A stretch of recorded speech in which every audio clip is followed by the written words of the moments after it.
Chapter 6 Upadisa. The central theme in the life of a master is his upadisa, or upadesh, as it is commonly called. That is, the spiritual guidance which he gives to his disciples. This is not theoretical or doctrinal instruction, but a spiritual discipline, normally consisting of rites and observances, and the invisible influence that furthers the disciples' development. Although the central theme, it is not the most obvious or the easiest for the biographer to discover. In fact, it may be kept secret, since it is intended only for those to whom it is personally and directly transmitted. Whereas any exposition of doctrine that the master may make, being less potent and therefore less dangerous if misused, is open and for all. This encourages the mistaken attitude referred to in the first chapter of this book of representing a spiritual master as a mere philosopher. With Sai Baba, as already remarked, this is not possible, since he wrote no philosophy. Even verbally, he rarely expounded doctrine. Very few of his devotees recall his doing so. There are a number of different spiritual paths, and the question arises which Sai Baba enjoined. We may straightaway discard yoga and tantra. This may seem strange, since it is these indirect paths which normally lead to the development of supernatural powers. However, it must be remembered, as remarked in the previous chapter, that although Sai Baba used his power so lavishly, he did not bestow them on his devotees or encourage their development.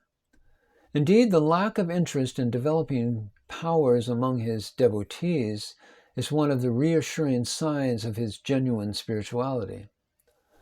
Wherever one finds disciples hankering after powers or equating their acquisition with spiritual progress, it is advisable to be very wary of the guru.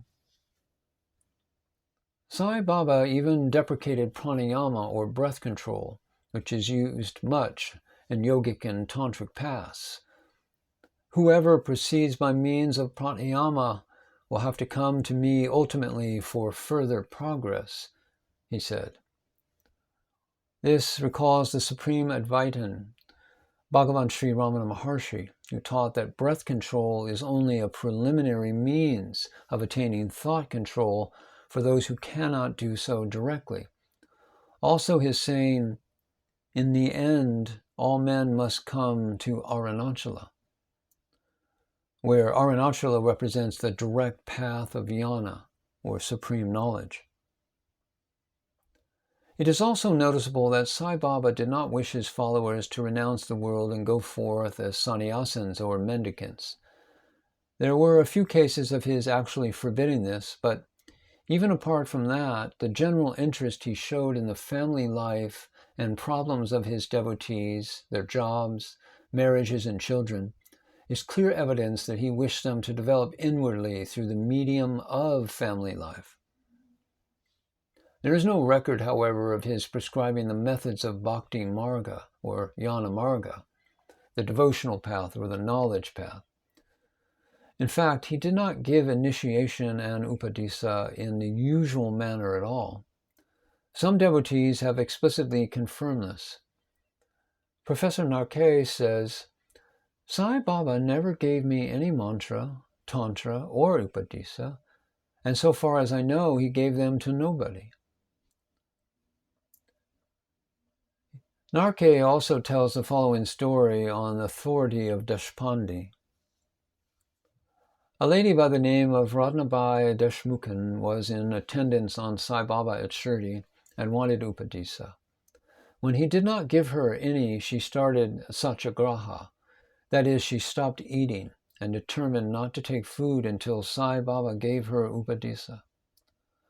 On the fourth day of her fast, Deshpande, taking pity on her, went and told Sai Baba about it and besought him to give her some name of God on which to call as japa, or mantra upadisa. Sai Baba then sent for her and told her that it was not his way to give upadisa. that he followed his guru, who was very powerful and whose methods were different and did not involve verbal upadesa. Another devotee reported that Sri Sai Baba's methods of giving spiritual help were not the usual ones. He gave no mantra or upadesa. He never spoke of yoga or pranayama or kundalini. But when anything went wrong with anyone who was following any such marga or path, he would come to Sai Baba and would be helped. Nevertheless, he made it clear to his devotees that there was no need for them to go elsewhere in search of upadesa. Few even considered the question, because Baba's spiritual support was so potent and evident. H.V. Sathi has said, Baba never gave upadesa or initiation to anyone, so I did not ask him. On several occasions, I was invited to obtain upadesa from someone else. On every such occasion, I referred the question to Sai Baba, and he gave a negative reply. This is strongly reminiscent of Bhagavan Sri Ramana Maharshi, who also did not give initiation and upadesa as usually understood, and yet when asked by a devotee whether it was necessary to seek elsewhere, replied that it was not. The extreme importance of this question becomes clear when one remembers that in Hinduism and esoteric Islam, as in other religions, it is held that spiritual attainment during the life on earth is possible, except in the rarest of cases, only through initiation and upadesa by one who has himself attained realization. It can be regarded as the transmission of a current or as a birth to a spiritual parent. To one who has grasped the possibility of spiritual attainment, life holds no other goal. No human purpose can compare with that which transcends the human state.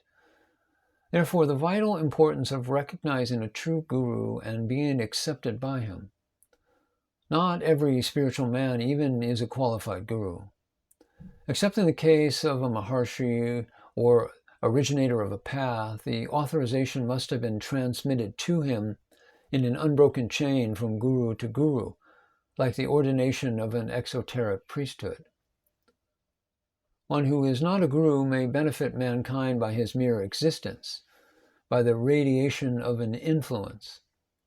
There are other possibilities also, but he will certainly not take on himself the responsibility of guiding disciples or detaining them from others who can function as guides. If such a one as Sai Baba or the Maharshi took this responsibility, it means that an invisible type of upadesa was in use, whether the disciple was aware of it or not. And Sai Baba did assert in plain terms his responsibility for his devotees, his watch over them, and the absolute reliance they could place in him. Baba said, I will never allow one of my people to escape from me. And the Maharshi said, just as the prey that has fallen into the jaws of a tiger will never be allowed to escape, so he who has won the grace of the Guru will never be abandoned. Sai Baba said, only keep quiet and I will do the rest. And the Maharshi said the very same words, only using the impersonal, Bhagavan instead of I. Sai Baba said, wherever you may be, think of me, and I am with you. Again, there was the same assurance, though in slightly different words, from Bhagavan. That Sai Baba did exert a tremendously powerful influence over his devotees, there is no doubt at all. Many have testified to the awakening and fostering of spiritual life in them. Certainly also he strove for them. He practiced the laying on of hands. One noted Baba had a way of touching the head of a devotee who went to him. His touch conveyed certain impulses, forces, and ideas. Sometimes he pressed his hand heavily on the head, as though crushing out some of the lower impulses of the devotee. Sometimes Baba tapped the head or made pass over it with his hand. Each such action had its own effect, causing a remarkable change in the sensations or feelings of the devotee. Sai Baba was in fact training his devotees to seek God through devotion to the Guru. It will be remembered from the account given in the first chapter of this book that this was the method he himself had followed, and it was this that he enjoined on his followers. That this was his upadesa can be seen also from his exposition of a verse of the Bhagavad Gita, where he said that complete surrender of body, mind, soul, and possessions was a necessary means of attaining realization.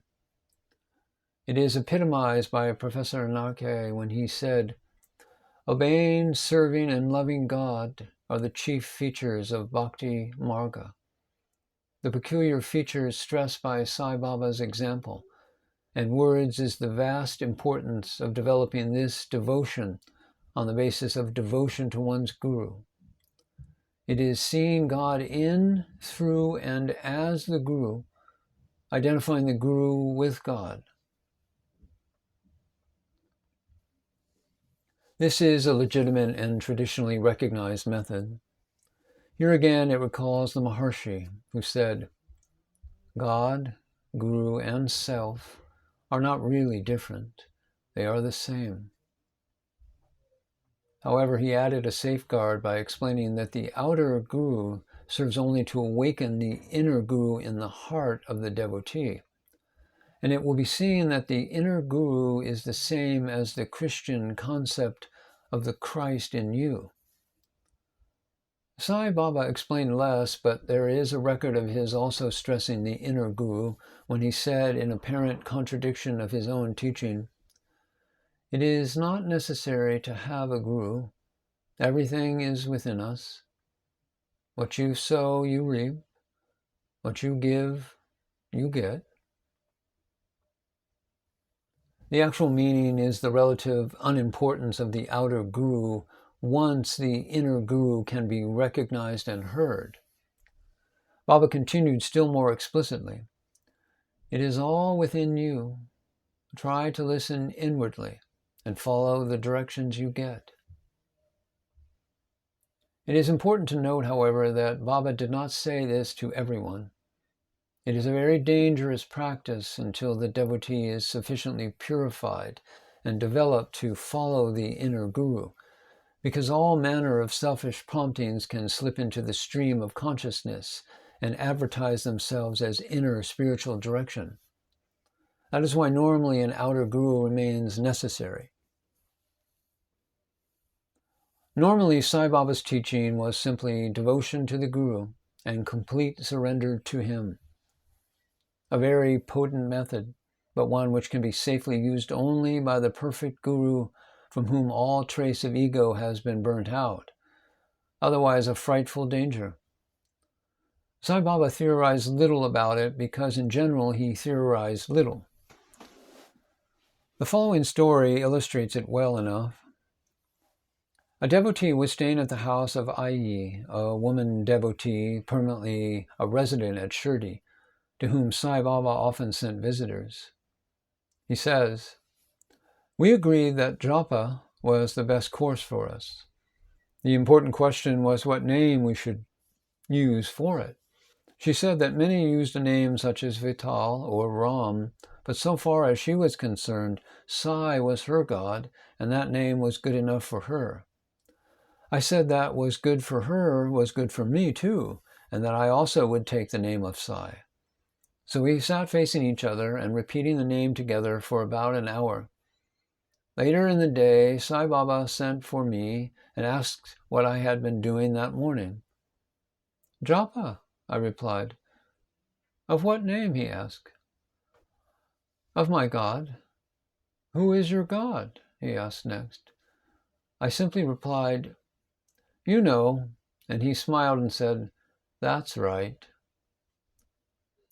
Thus, japa of his name was expressly approved by him, and perhaps silently instigated by him through the mediation of Ayi.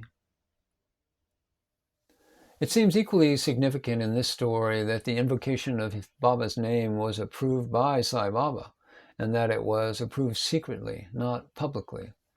His position was already anomalous through the ritualistic worship performed by the Hindus and condemned by the Muslims, but a no less important distinction was between those Hindus who were following a spiritual path through devotion to God, manifested as the Guru, and those more numerous who simply accepted the spiritual and material benefits that accrued from the presence of a saint.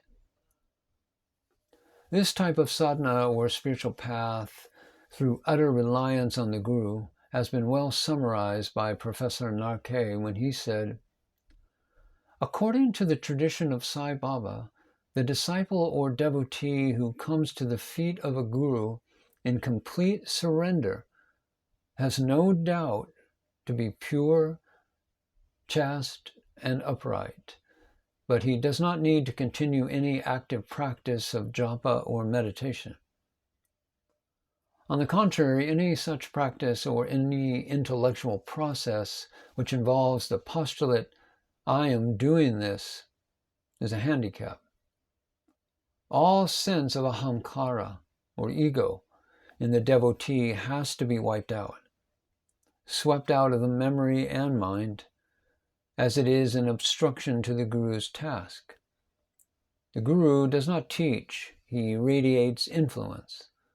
This influence is poured in and is absorbed with full benefit by the soul which has completely surrendered itself, blotting out the self, the ego self, but it is obstructed by mental activity, thoughts, or by reliance on one's own exertions, and by every kind of self-consciousness and self-assertion of the ego.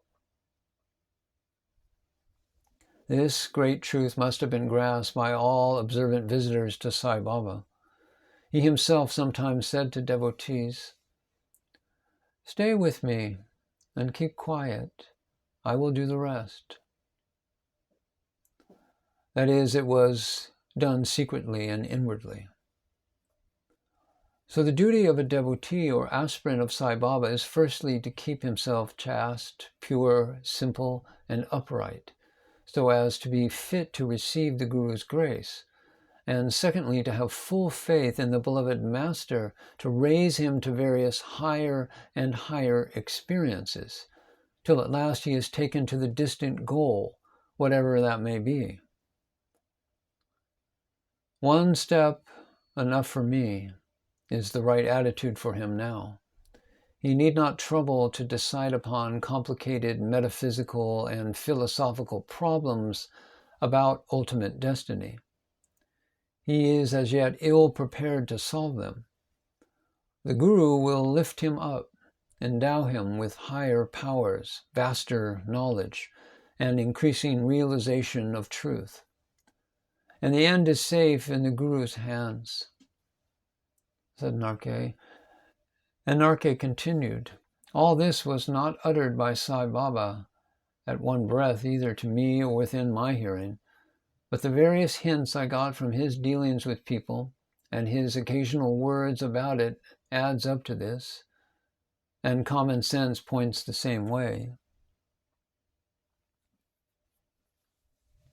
This is an excellent synopsis of the Upadesa of Sai Baba, and it is perhaps natural that his devotees should give it a universal air as though it applied in all cases. It does not, of course. Meditation does not necessarily involve the postulate, "I am doing this." In particular, the inquiry, "Who am I?" taught by the Maharshi does not. It inquires who is doing this. Also, no complicated metaphysical or philosophical problems are involved in envisaging the ultimate goal, which is simple Advaita, oneness with the Absolute. And the Maharshi, for instance, expected his devotees to envisage this from the outset. Neither is it necessarily true that the Guru endows the devotee with ever higher powers, vaster knowledge, and increasing realization of the truth. for the process may take place in darkness up to the final self-realization. Also, it needs to be said that to remain receptive to the Guru's influence in perfect purity and uprightness, to keep quiet so that he can do the rest, is no easy task. In fact, it is the most difficult thing for the mind to do. And the purpose of meditations or invocations may be precisely to attain and maintain this purity and tranquility of mind. Those who are unused to such teaching may be alarmed at the emphasis laid on passivity, regarding it as dangerous or as leading to spiritual emasculation, but it is not. Passivity to evil and to the ego is dangerous. Passivity to the senses and sense impulses leads to a gradual disintegration of character. Passivity to truth and to the spiritual influence leads to integrity and power. That is why one sees that the saint, who is of all men the most submitted to the divine will and the most lacking in ego, is at the same time the most dominant and outstanding in character, the most individual because he has sacrificed his individuality. Passivity towards God makes a man active or powerful towards the world. Passivity towards the ego makes a man active or rebellious towards God. That is why in the early stages, submission is so difficult. Three great and widely known masters in recent times have been Sri Ramakrishna Paramahansa, Sai Baba of Shirdi, and Bhagavan Sri Ramana Maharshi. Sri Ramakrishna taught at Belur outside Calcutta, shortly before Sai Baba was established at Shirdi. And when Sai Baba died, disciples were already being drawn to the Maharshi on Arunachala Hill in the south. There can be no better example of the utter difference of temperament and aptitude than these masters, all three of whom were powerful and dominating, and all supremely passive to the divine will. Several times already, attention has been drawn to similarities between the paths laid down by Sai Baba and the Maharshi. There are similarities with Ramakrishna also, and considering the differences of temperament mentioned above, this can be interpreted only to mean that certain methods are recognized by the masters as suitable to the times in which we live. It is of the utmost importance, therefore, to see what they are. In the first place, all three upheld the equal validity of all religions. In previous ages, when each religion was more or less confined to its own parish, this was a matter of little practical importance. The average Christian had heard nothing of Buddhism, nor the average Buddhist of Christianity.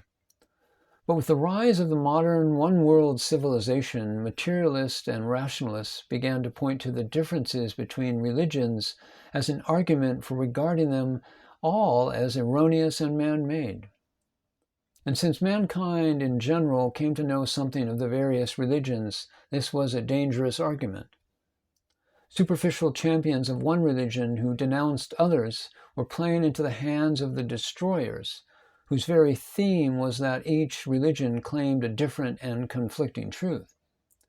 It was for those of real insight to uphold that truth, and that truth is one, and that only the modes of its expression vary.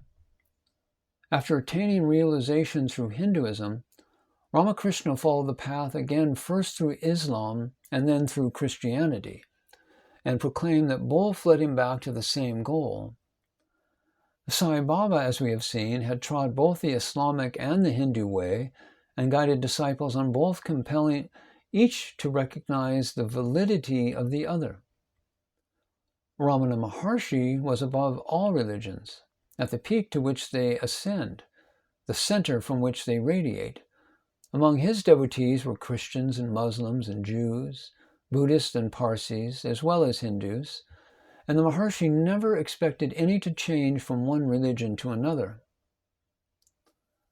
Perhaps the most important consideration is that a path suited to modern times should be invisible, unencumbered by ritual, capable of being followed in the conditions of modern life, in the office or workshop, as well as the hermitage.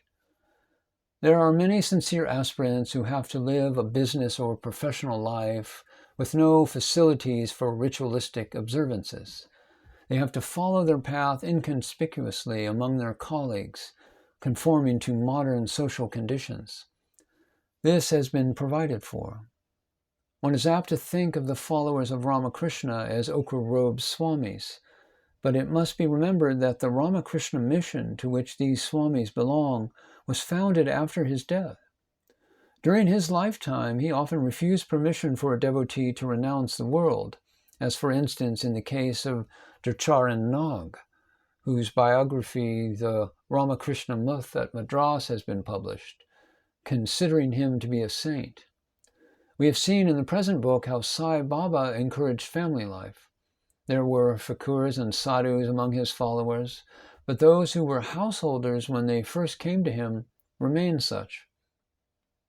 The Maharshi also consistently refused requests of his devotees to be allowed to renounce the world and go forth as sadhus.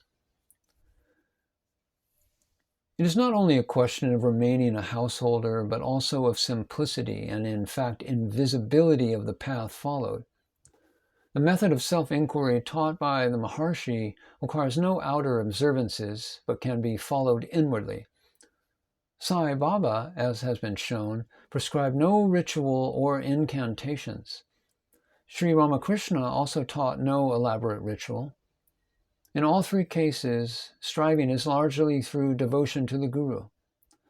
For most of their devotees, this overshadows everything. Keep still, and I will do the rest, was Baba's message, and the message of all the masters. The tremendous power of the Guru is working.